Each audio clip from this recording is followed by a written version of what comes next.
to welcome everyone tonight to the first of 3 county community forums that will be held this week to address the concept of police reform and reinvention. My name is Bob Kevany, and I will serve as the moderator for each of these 3 sessions this week.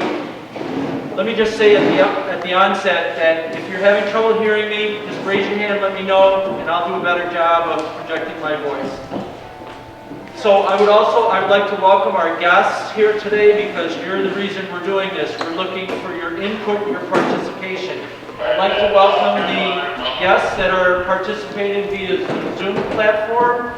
Those that are on the Zoom platform can participate through the chat feature, and that feature is being monitored here in the Ovid Fire Hall. So at any time that you may have a question, if you're on Zoom, please forward that through the chat feature, and we'll make sure it's part of the conversation. The guests that are on Zoom, you are muted so as not to interfere with the audio, presentation audio. So once again, use that chat feature. So I'd like to start by recognizing some people and offering some thank yous. I'd like to start with a thank you to the Ovid Fire Department for hosting the event tonight, and Chief Billy Palmer. Please give them a round of applause.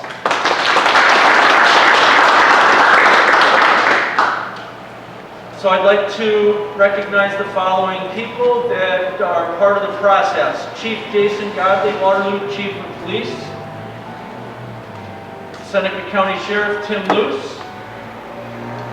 Seneca County Under Sheriff John Clear. Seneca Falls Police Chief Stu Keenstra. Interlaken Mayor Rich Richardson.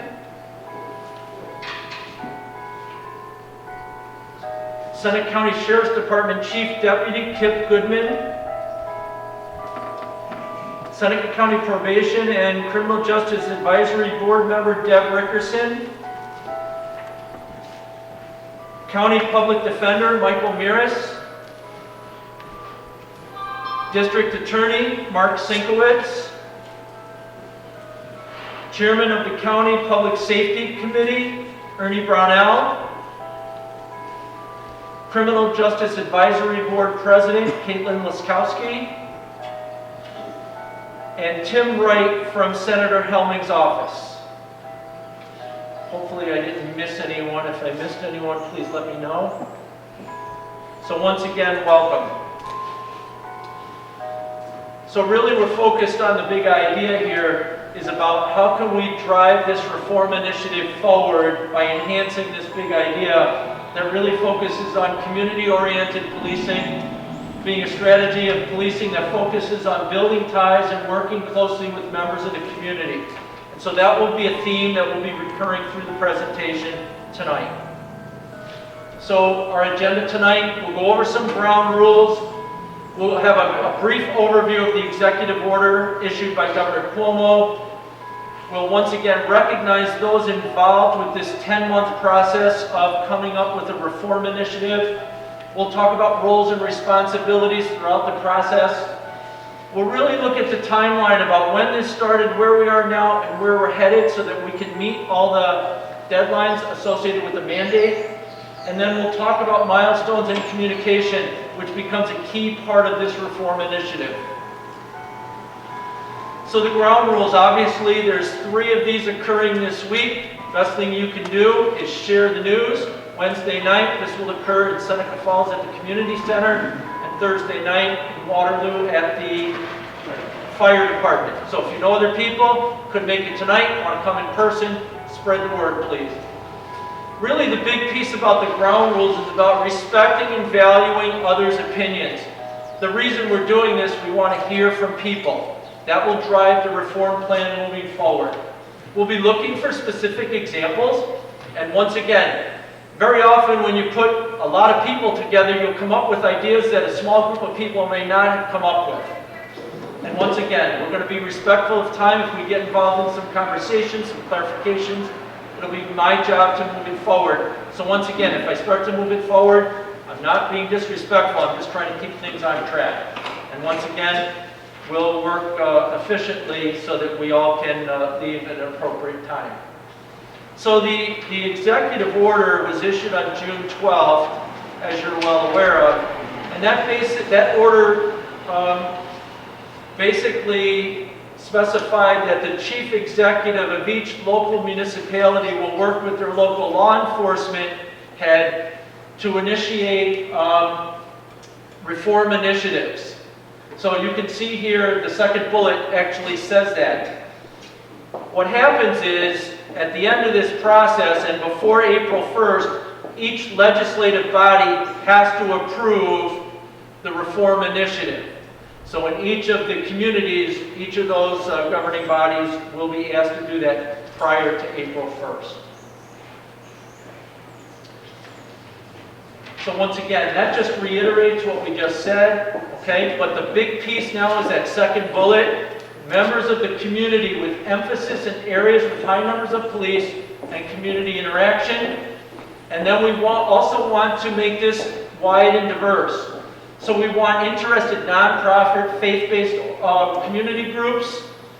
And we have the local office of the district attorney, the local public defender's office, and a number of elected officials. This one I'm going to go through a little bit more specifically because this lists all the parts of the reform initiative. So when something is forwarded to its municipality or to local governing body, it must include the following.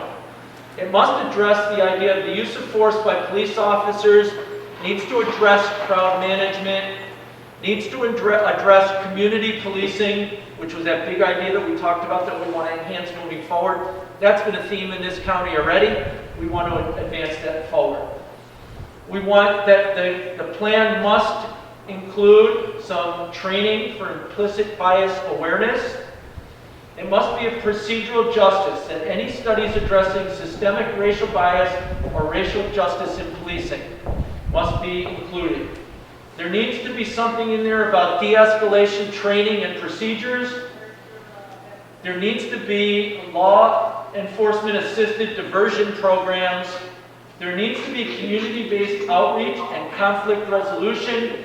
There needs to be a transparent citizen complaint disposition procedure so that all residents are aware of. There needs to be hotspot policing, and once again, that's helpful when we get community input. There must be focused deterrence, crime prevention through environmental design, violence prevention and reduction interventions, and then it must include model policies and guidelines promulgated by the New York State Municipal Police Training Council and the New York State Law Enforcement Accreditation Program. So this is a process that has already started. The law enforcement agencies in this county have done something that's not in the executive order. They've come together to say, let's start this in a broad base. Kind of look at it from an umbrella and kind of look down at the county. Let's come together, start the process, and then engage some county community forums. So that once again, when they break off to do their own plan in their own community, once again, they will have heard things from the other communities that actually is very helpful. So this is the time that if at any time anyone in here has a question, comment, just raise your hand, we'll make this open. And once again, the people on the panel up here, if there's something that you wish to clarify, just put your hand up. Likewise, Mark will also alert me if there's a question on the Zoom platform. Question? Yeah, I just don't know what a law enforcement assisted diversion program is. Could you explain what that is? So if there's someone that could speak to the diversion efforts. So once again, there are some diversion efforts in the county right now around things such as that. So there's like a PINS diversion process. So in my mind, so I am a county resident, a retired school administrator, a school superintendent. So I'm familiar with diversion programs through law enforcement such as PINS diversion. And it's basically an effort to set some goals with individuals before they end up going down a specific road that really is almost always negative. So to set some goals and kind of divert it so that we can all work together as a team to support that person and move in a positive manner. Very often those goals are very successful. Sometimes they still end up back the other way. But once again, a diversion process becomes important as a first step. So I don't know if that was helpful. It is, oftentimes part of diversion is also counseling. We used to have community service.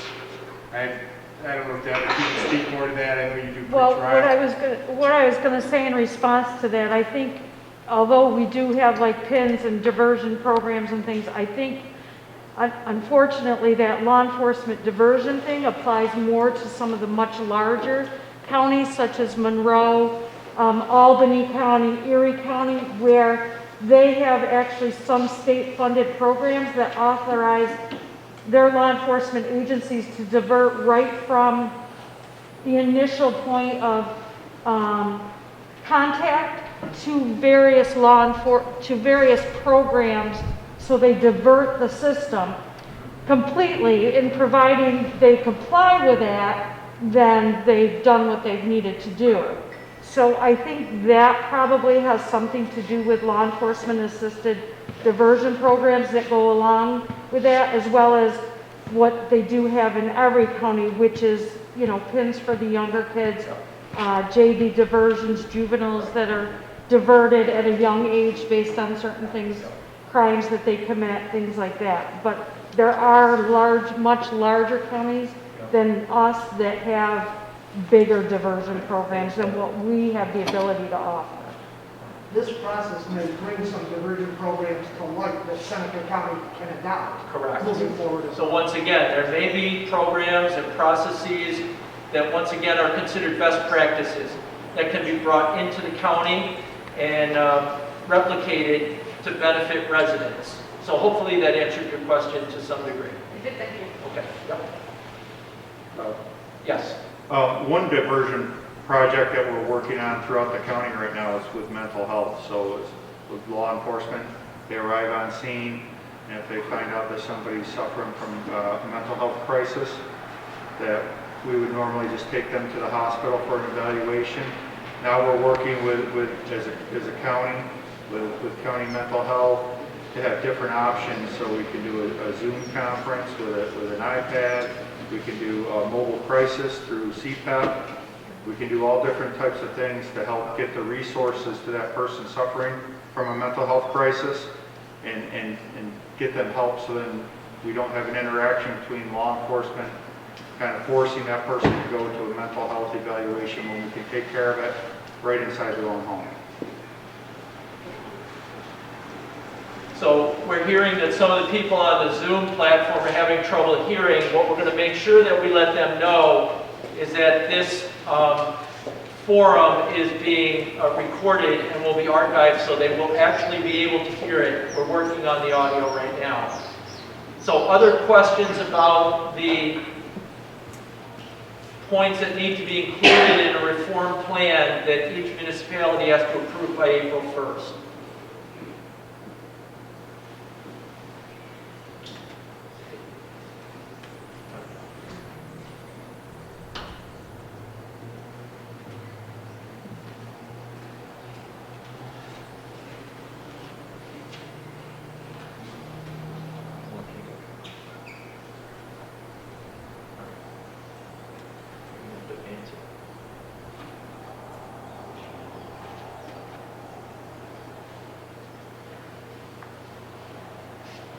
Okay, as we're working on that, I'm going to keep going. So these initiatives are overseen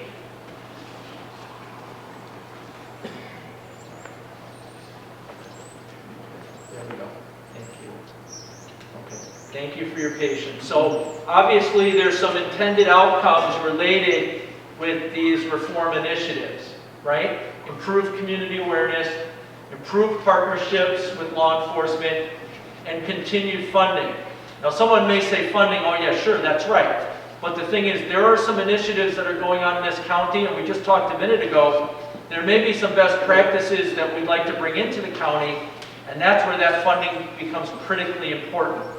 So to meet the goals and objectives of this, ends up with these intended outcomes, which are good for all people in the county. So this is a collaborative approach. As I said before, as you see this slide of the county, this is something that is not required in all communities.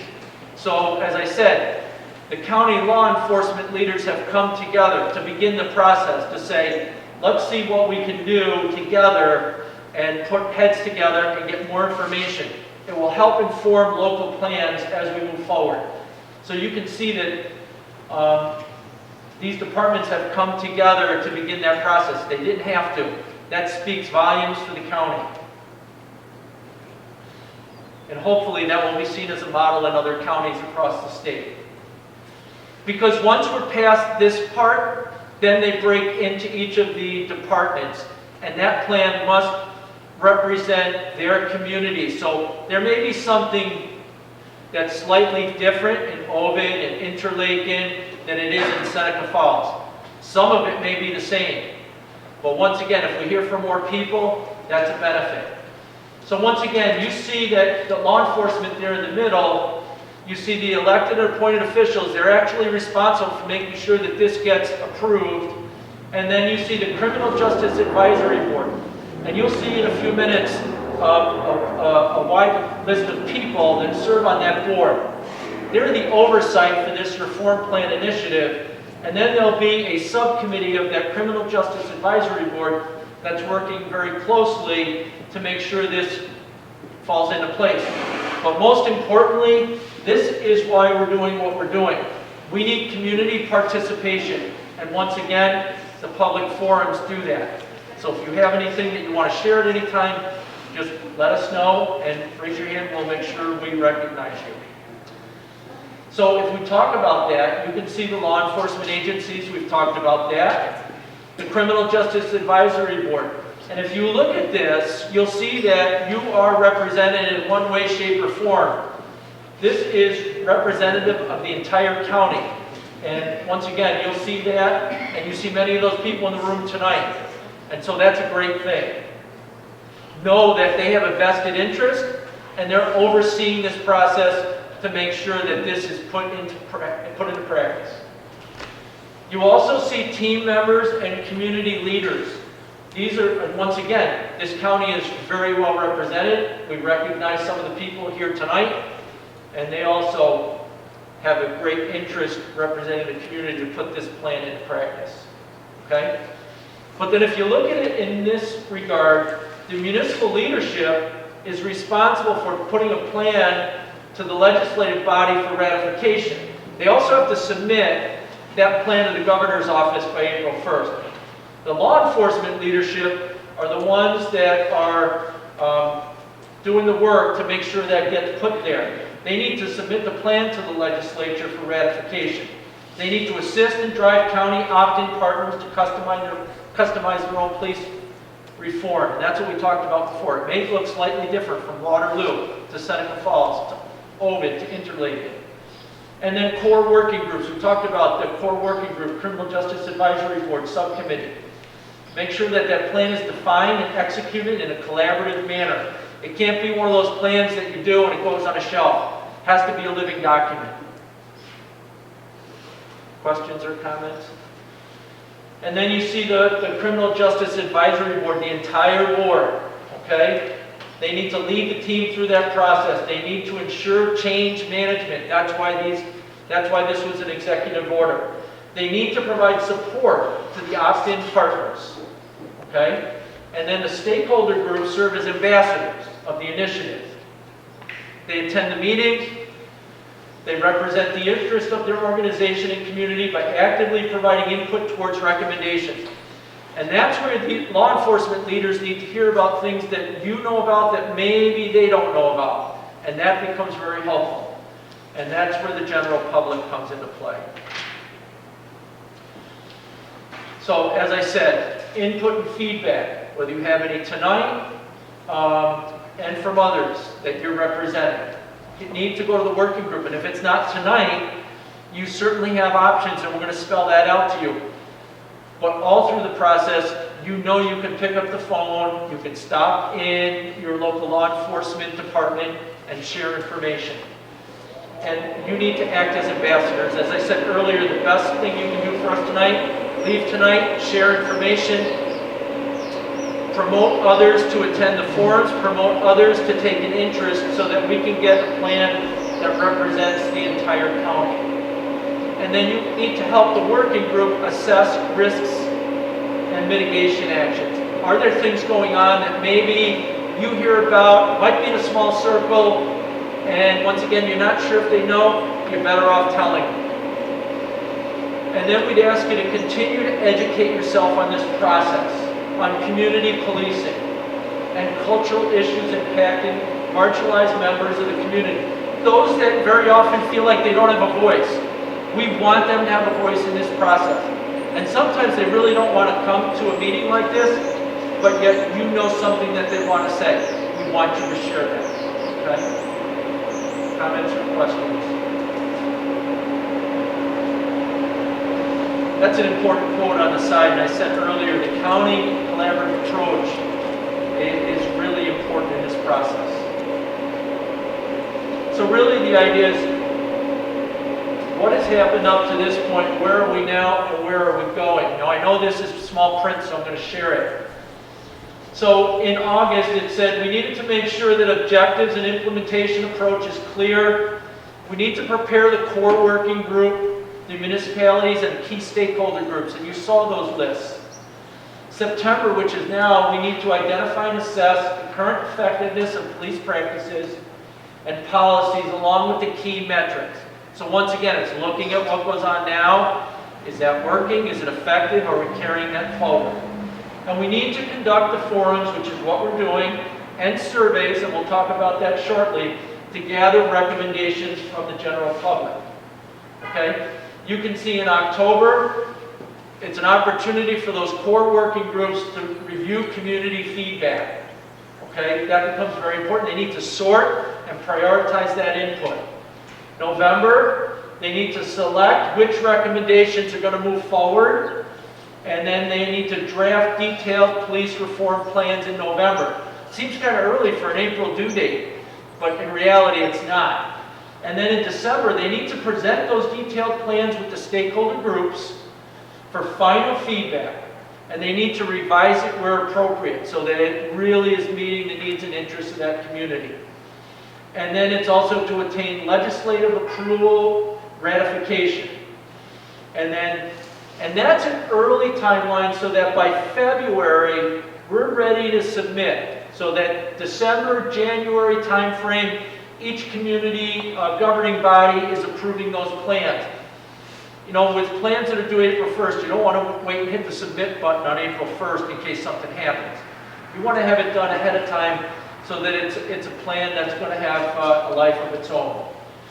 The core working group is going to meet in an ongoing manner, and any changes to these will be communicated out through websites and information that is put out by the law enforcement agencies, and they will communicate in an ongoing manner with the community, with the Criminal Justice Advisory Board. Questions about the timeline in the process? Yes. I'm curious about the initial assessment, I think it's identify and assess current effectiveness. So that's a great question. Thank you for asking that. So somebody want to share kind of what's been going on to kind of assess those? Sure, I can do it.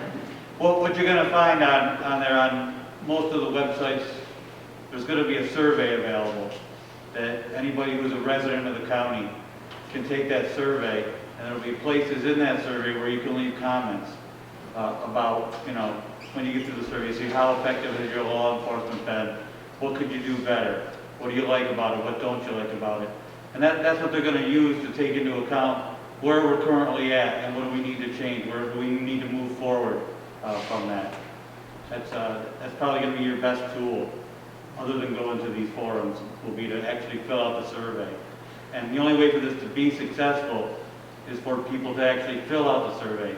It can be anonymous, you can include your email address if you want, but take a look at that online, you'll see the survey. I don't know if there's any printed copies available. I have think printed it's all copies. going to be online. I have printed copies with me tonight. So go ahead. You have a Is follow-up. there analysis of data, you know, statistics that the for each department also? So maybe someone can speak to the value of the Criminal Justice Advisory Board as the oversight. Can someone just speak to the role of the Criminal Justice Advisory Board? So we have, we're using a database at this point in time to collect all the survey results, and it will statistically put together what percentages in terms of what areas prompts most areas that will need to be addressed. So based on that data, we will collaborate on behalf of the Criminal Justice Advisory Board for the Police Reform Committee. We'll circulate back with the individual jurisdictions, and then we'll assist them with their plans accordingly. So if I'm going to add one piece to that, because I think this is the last piece to that. So I'm going to ask the sheriff and the chiefs. I think she's also asking what process to use in an ongoing manner to kind of measure the policies and procedures that are in place, that are currently in place. Right now, what we're doing is we're both accredited agencies. We're ruled by best practices according to the state. Yeah, the high, use of force type policies and such, deadly physical force, they're all modeled New York State policies that we receive through New York State. We model our policies through them. Even though the sheriff and Waterloo Police Department chief, our policies aren't identical, they still have to meet certain criteria obligated by New York State. So we review those constantly. We have to abide by certain guidelines to make sure that the department runs with those every single year. So even though we're reaccredited every 5 years, we have to show that we're compliant of those every single year. So they're not every single policy, so we have almost 200 policies and procedures in place. But the big ones, right, what they call criticals, are all modeled by New York State. And then at the end of 5 years, we have 4 people come in, they look over all our policies, they look at the critical policies like use of force, different things like that. They look at the proofs that you're following those policies, and that you have to save them, and they can look at any of them, and then they approve you as being accredited and following best practices. So, the chief his department is accredited, ours is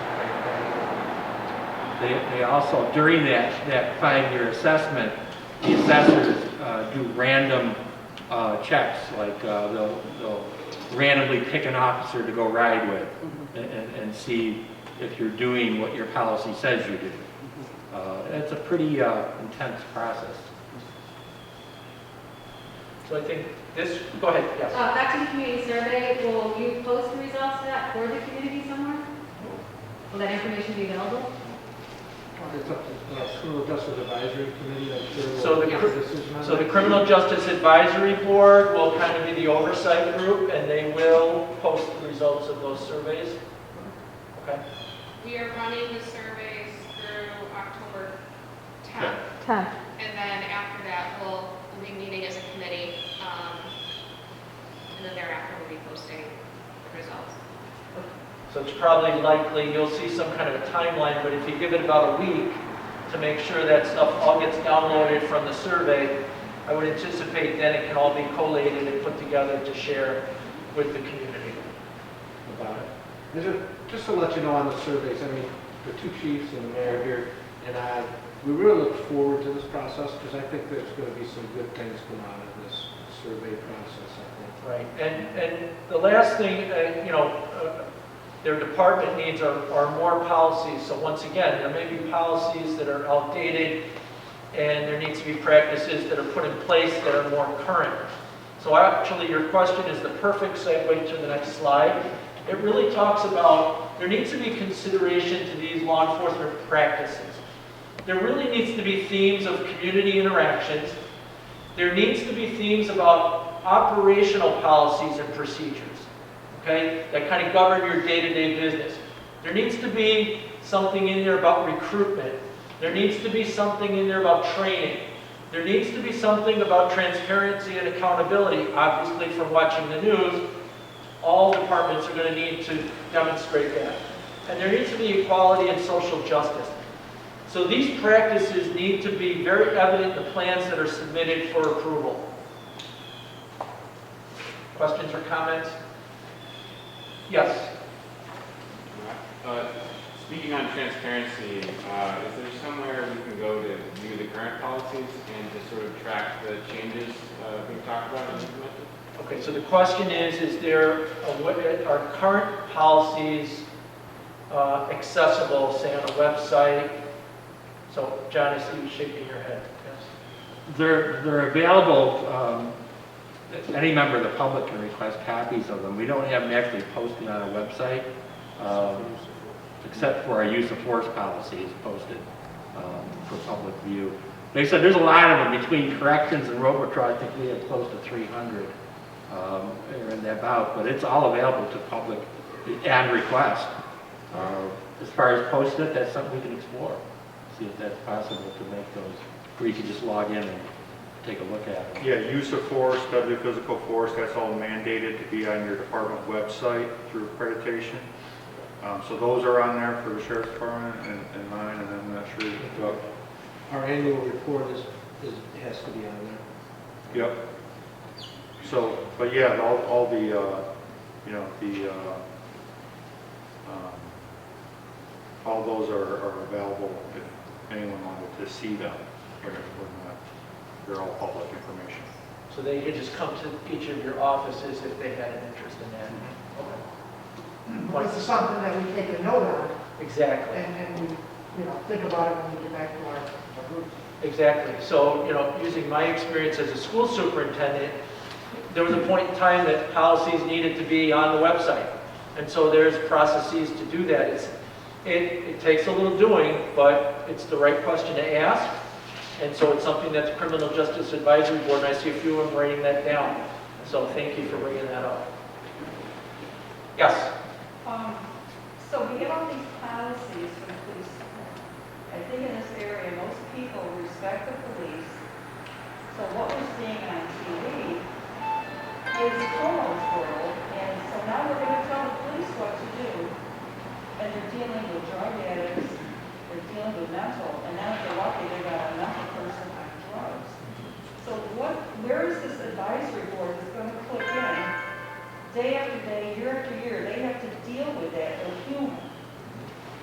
And you can take just so much. And in an ideal world, you just can't go up and say, hey, Johnny, we're going to get the social worker to come out here and stand with you. Do they not realize that? And all you can put them through all the paperwork and all you want. It's not really going to help the people on the streets. Right. And then we're not supposed to carry guns and everything. So perfect point. So in this county, you know what we've had. We have a great system of community policing. And when we put up that big idea, we want to enhance it moving forward. So the idea is, how can we enhance the relationship between mental health and law enforcement to make sure we're responding to the right situations? They're doing that now. We want to enhance it and make it better. I get it that Seneca County may not be like the other places in New York, and it gets tiring day after day.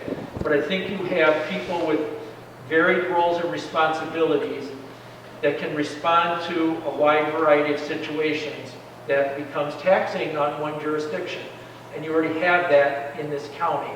So I don't know if any of you wanted to speak to that, Jason? So we've been training our officers over the last couple of years in learning how to deal with mental health situations more effectively, calming the situation down through de-escalation. And then once the situation is calm, then calling in the workers to kind of help us along the way. Because sometimes with us, it's either arrest or don't arrest. Well, sometimes there's benefit letting other people come in and talk to them, figure out what actually they need, and provide them with that assistance. So it's not necessarily the social worker that's going to be responding off the bat initially. We still have to go, but we're going to be trained specially to de-escalate the situation, assess what's going on, and then make the call out and bring in those resources after the fact, when everyone's calmed down. We can safely leave the scene, turn it over to the social workers who then can bring in all sorts of different resources to that person and try to get them straightened out without it having become an arrest or having become something where we're going hands-on. So it's not quite as how they put it out there. When it comes to them responding to the call, they're not going to respond to calls. We're going to still respond take control of the situation through better training and through de-escalation skills, calm it down, and then have training in some of the social work aspects of it. That helps. So how would you handle that situation in Rochester when that man was running down the street? I don't speak for other agencies, because I don't know what their procedures are. Right, so I can't speak anything what Rochester did. They acted according to their general orders, is from what I understand. So I can't speak for another agency. I just hate to see some of those situations happen for the people here, because if it ends up into riots or whatever, you know, I just think the repercussions that come out of anything are just getting, they're escalating. Like I said, you can do all the rules and regulations you want, But I think also too, if you kind of look at what's the good that can come out of this. There's a strong show here of people that are part of this process. And I think what they can say is, there are some good things that can come out of this. We have some very good things in place. We don't want those things to happen here. But what else can we do to continue to improve our practices? And I think that's their interest in being here tonight. So once again, your points are well taken. We don't want that happening. But even in asking them what would they do, how would they consider that, so that we don't end up in a situation like that. Yes? I'd like to just point to the question of equality and social justice. I don't think we can expect law enforcement to solve those problems in any direct way. As a matter of fact, I think that law enforcement is on the front lines of failed social policies that don't create jobs, don't create decent housing, and all of those problems. I run a business. It's a bed and breakfast, and we get people from all over. Actually, quite a few law enforcement that have stayed with us from the New York area, Philadelphia, even Ontario. And I remember very clearly a conversation with the police officer from Philadelphia, and he was saying, well, we're trained to neutralize the threat. And I can see in many of the situations we see on TV, and what we see on TV is a snapshot. You know, you never see the things that police officers do that people appreciate. It's always the crisis, someone's murdered, or whatever happens. And I think that idea of neutralizing the threat is probably how most law enforcement views their job. And so the first reaction, stop it. I've been up here 45 years. I grew up in New York City, and community policing was a reality then. The cop on the beat, hanging out at the school, you talk to him. And I had the same feeling in Interlaken, where I live. I'm a member of the Board of Trustees. And so I feel comfortable in what we have, and I've actually been quite impressed with law enforcement representatives in this county. How do we get to a point where we minimize or reduce the need to neutralize a threat? How do we get minimum force? And you were bringing up in some way complaining about social work, and I think bringing a social worker into a situation where there's a mental health crisis or event makes sense, because I have to assume that she or he has some training to do that. But I think, just to get back to my original point, it's got to be difficult to be in law enforcement, and they're facing the anger and frustration of the community that's not getting what they need. Defunding the police, well, to me that doesn't make sense unless you talk about defunding, getting tanks for police forces. But defunding the police doesn't make sense, but we do need to get resources that are going to solve some of the social problems that make our communities, or cities, I should say city communities, tinderboxes, where the slightest incident flashes into something that is out of control. So I think, so your point is this, it makes me think, it's a practice that needs to be recognized in these plans, but these plans become a vehicle for that. So it makes me think of, we're all familiar with the phrase, it takes a village to raise a child. It takes a community to educate a community. So I think we all own this as far as educating ourselves to that. It actually happens to be a reform practice in these plans. And I think when you talk about the equality and social justice, we all have some responsibility around that. And so once again, I think that becomes the important piece. And I agree with you. We're in communities where, you know, we're very thankful for the support that we have from our local law enforcement agencies. But that theme right there is bigger than that. And I think that we all own part of that as far as educating and awareness moving forward. It's one part that will be part of their plans. But I think, as you're saying, it doesn't necessarily solve the issue. It addresses the issue. But once again, how do we get to that? I think it's a community-wide education piece. So I don't know if anyone wanted to share anything. If I could just dovetail a little bit about what you said about, I think the important thing here is that we're meeting locally. You know, we're doing this here in Ovid, we're doing it in Seneca Falls, we're doing it in Waterloo. And what we're looking for is people's perspectives, not from New York City or Rochester or Texas or anywhere else, but what's your experience in Ovid or Waterloo or Seneca Falls or anywhere else in Seneca County? Because we can't solve problems that we don't have here, but we want to become aware if there are problems here, then we'll be able to solve them. So that's why I think it's important to do this on this local level, and I for one am happy that we're able to do it locally, because my experience of when Albany kind of acts, it's not always useful for us in rural America. So, So can that plan reflect the local culture? Tim? I agree with that 100%. When I first heard it, I was not real happy with Governor Cuomo, because I just thought it was a bunch of baloney. And then the more I thought about it and the more we talked about it, it became more of a positive thing, because I think it's more for our county. Well, and I really look forward to it, because I thought there's a lot of smart people in our county, and they're going to come up, I think, with some decent ideas to help us be better. Anybody else?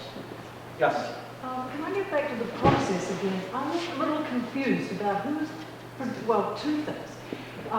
If I live in the town of Ovid, and so our policing is from the sheriff's office. So is the town of Ovid putting in the plan, or is the sheriff's office putting in the plan? What it'll be is the sheriff's office that covers the county, where there's, you have the town of Seneca Falls Police Department. Can you speak up? You have the town of Seneca Falls Police Department, you have the Village of Waterloo Police Department, and the Village of Interlaken Police Department. In the county, I will have to go to my legislature in the county, Board of Supervisors, to bring a plan to them. And that's where it'll go from to pass the Right, so it's the sheriff's office that's producing the plan, not the town of Ovid. Correct. Right. For the town of Ovid, I'll be doing the plan. Right. Or between, There is a big plan for the town of Ovid and another plan for the village of Ovid. each legislation that has their own law enforcement has to do their own plan and have their own legislative body pass a resolution. So I like to make a statement in addition to that. Part of why you have all the police departments here is we want a uniform plan that works across the entire county, whether it's the village of Interlaken, the village of Waterloo. We want a plan that makes sense for everybody. But like Sheriff said, only the places who have departments will have to pass legislation for their particular department. But part of that process is, let's have something that's uniform. Let's make sure that you're treated the same way no matter where you are in Seneca County, you know, to what extent we can. And then my other question is this set of slides available somewhere that we can look up? And then when you say that the results of the surveys and so forth will be available where or what on? Okay, so first slides, these slides, will these be available? Yes. These will be posted, what, maybe next week when the... Next week. So starting next week when these forums are over, and they'll be where? We'll put them on the county website and we'll coordinate with the police jurisdictions as far as posting on their websites as well. So Seneca County website, and then also, they could also get linked to each police department website, but the county website would be your go-to spot. And there'd be some kind of a link there, or some kind of a drop down where you can go to where that is, and that also will identify when the survey results would be available for viewing. And once again, if you don't see them after that week of October, maybe by October 20th, you certainly can pick up the phone and call. The county? Yes. Okay, thank you. Okay. Oops, sorry. Okay, so the next slide here really talks about in this county, we have something that's unique that we feel very proud of. We have a rich partnership between our mental health department and our policing agencies. And that's been in place for a while. So once again, they work hand in hand so that they can respond to a situation in the right manner. And so once again, you can see this here that talks about, there's a Finger Lakes Comprehensive Psychiatric Emergency Program called CPEP. And once again, if people need to be referred to that, the law enforcement agencies work very closely with mental health. We also have crisis intervention teams, telehealth field supports, information sharing agreements, mobile crisis response where CPEP can come to where the emergency is, and comprehensive psychiatric emergency programs. So you can see this practice is in place already in this county, which I will tell you from the work that I did is the best practice. And then key goals for the collaboration is to increase those connections and enhance them. Increase the specialized mental health training for police officers that very often are the first ones at the scene. Reduce the repeat encounters with law enforcement, minimize the arrest, and reduce the use of force in encounters with people who have mental health needs. So once again, there's a rich history in this county, and once again, we want to do one thing, we want to get it better. And so it's in good shape, but as I think the sheriff said, there's positives out of this process. We want to be good at one thing, getting better. So what's not in the initiative? So these things listed here, implementation changes to the civil service system, the judicial and court system, economic disparities, healthcare disparities, housing disparities, educational disparities, mental health and social services disparities. These are state initiatives and they're not under the realm of this reform plan. So once again, those are not in the scope of the initiative that are put forth for the plan development. So we have 3 criteria that will determine success, but there's some assumptions along the way. 1, meet the submission deadline. We have it on there for December or January to get this process completed. So we should be well ahead of that April deadline. Engage the entire community. Community forums, survey, but ongoing communication. You saw earlier in that timeline, revised plans and community feedback. So once again, the process, if right now we're in September, right through December, you should be able to see the progress that's going on so that you have an opportunity to write input. And once again, the governing body, as the sheriff said, approval and or ratification of this plan. But there's some assumptions that core working group resources will be available to see the effort through. We want to make sure that there's key employees who have the time and capacity to work on the effort, and that the stakeholder groups will bring an open mind to the process. An environment of collaboration will truly be embraced, and I think the mayor just said that a few minutes ago. And political differences will be put aside to enact change. And once again, we want to see the positive parts of this to be able to move forward. So what's next? We're here tonight. If you could share the information, Wednesday it's at the community center or the rec center in Seneca Falls, and Thursday at the Waterloo Fire Department. Okay, same time, 6 p.m. Share that information. Once again, it's going to be archived on Finger Lakes 1. Slides will be available. The more people that see it, the more people that hear, the more information we get. So we're going to ask you to complete a survey. You can either do it online or you can do a paper copy, and that will help us collect the data that was talked about earlier. Each agency will review and look at that data, and they'll develop a plan for their community that meets the culture of that community. And then a draft plan will be presented to the municipality for feedback, okay? And then you'll see the end parts of the timeline there. The key part is, and if people don't go to the forums and they don't want to see the slides, they can still take the survey because they have a level of knowledge and they have information to share. So once again, share that information, please. It's online, but we also have paper copies tonight if you wish to take a paper copy tonight. Who do they see for a paper copy? Me. Deb has copies over there if you want a paper copy. If you need one for your neighbor, take one. And here's what's on that survey. Okay, we want to hear, and I think Deb said it before, how effective is your local law enforcement in combating crime in your neighborhood? How do you view your local law enforcement? How well does your local law enforcement conduct community policing? What does your local law enforcement do well? What, if anything, does your local law enforcement need to improve on? And then what more would you like your law enforcement agency to offer to the community? Those are great questions at any time, but they'll also drive a great reform plan. So think about that, and that does require a little bit of thinking, but what you provide will be really helpful. So with that, I want to open it up for questions, comments, anybody? Yes? So who do I email to get a list of the 320 some policies and then the names of the policies? Well, if you want the sheriffs, we just have to contact the sheriff's office and Okay. come to our office and we can figure out something. You can come right to the records section and they'll file the FOIL request. It's a freedom of information request, and we can throw it on if you want it free, we can throw it, give it to you electronically. If you want paper copies, they charge so much a copy, but electronic is free. So I have to file a FOIL request to get a list of the policies? Or can I just email you and ask for a list? You can do your FOIL request by email. If you want to email, send the email right to us.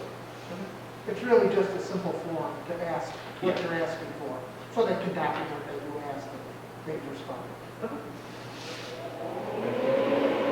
Other questions or comments? Same with the other two agencies. Yep.